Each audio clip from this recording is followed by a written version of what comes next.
Hi అండి, welcome to Anees kitchen.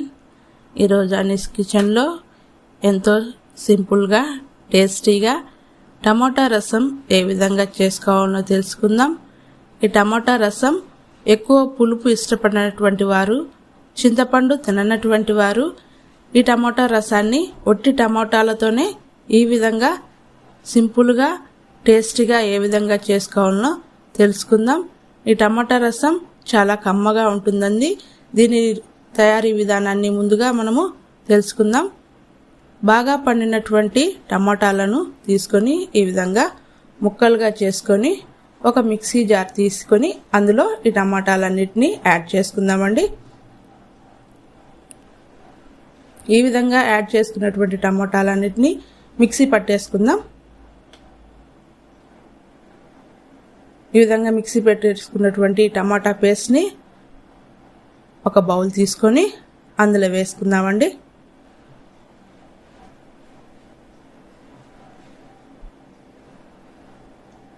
ఇప్పుడు ఇందులోనే కొంచెం వాటర్ వేసుకుందాం.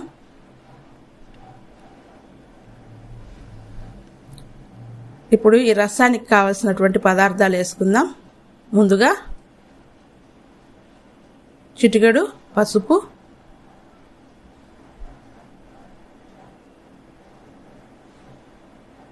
రుచికి సరిపడా సాల్ట్,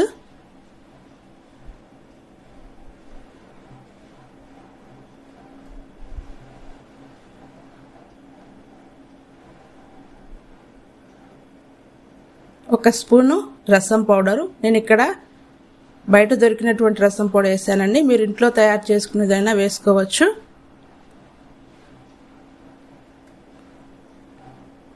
అర స్పూను జీలకర్ర పొడి,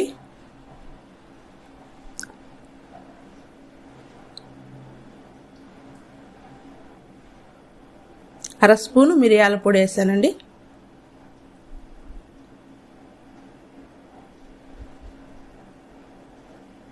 ఇప్పుడు వీటన్నిటిని బాగా కలిపి పక్కన ఉంచుకుందాం.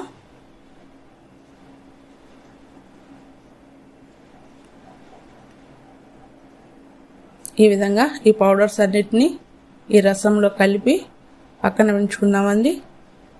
ఇప్పుడు ఒక బౌల్ తీసుకొని స్టవ్ మీద పెట్టి స్టవ్ ఆన్ చేసుకుందాం.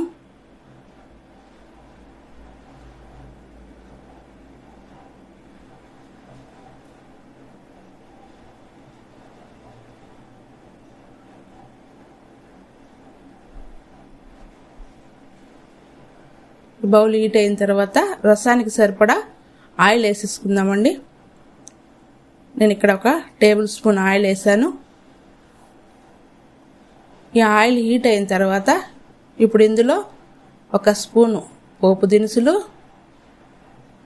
ఒక 2 రెప్పలు కరివేపాకు, ఒక 3 ఎండుమిర్చి, బాగా చితక్కొట్టుకున్నటువంటి 5-6 వెల్లుల్లి రెబ్బలను ఇందులో వేసేసుకుందామండి.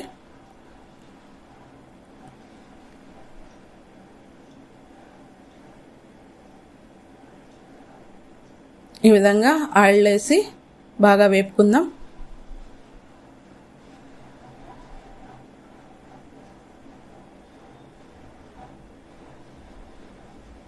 ఈ విధంగా వేగినటువంటి పోపులో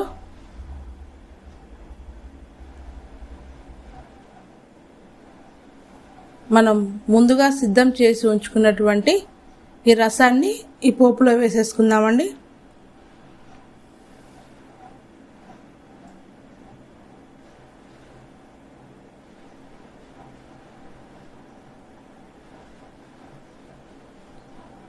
ఇక్కడ రసం చిక్కగా ఉంది కాబట్టి ఇందులో ఇంకొంచెం వాటర్ యాడ్ చేసుకుందాం.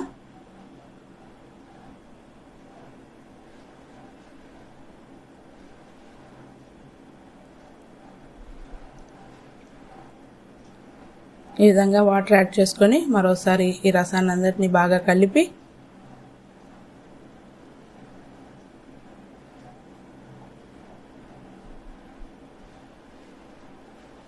మూత పెట్టి మీడియం ఫ్లేమ్లో బాగా మరిగేంత వరకు ఈ రసాన్ని ఉడికించుకుందామండి. ఈ విధంగా రసం ఉడికేంత వరకు ఉడికించుకుందాం. మధ్య మధ్యలో మూత తీస్తూ ఈ విధంగా కలుపుకుంటూ రసాన్ని బాగా ఉడికించుకోవాలండి.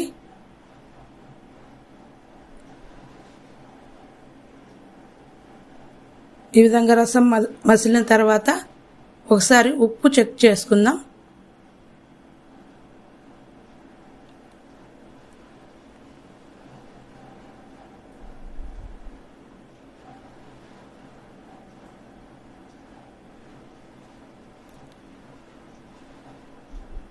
నాకు ఇక్కడ కొంచెం ఉప్పు పడుతుంది, అందుకని నేను ఇక్కడ ఉప్పు యాడ్ చేశాను.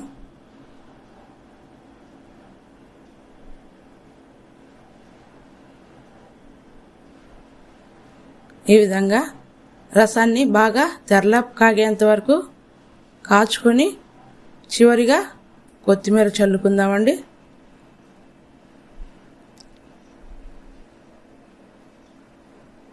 విధంగా కొత్తిమీర చల్లుకొని స్టవ్ ఆఫ్ చేసుకొని మూత పెట్టేసుకొని 1-2 నిమిషాలు అలా ఆ రసాన్ని వదిలేద్దాం.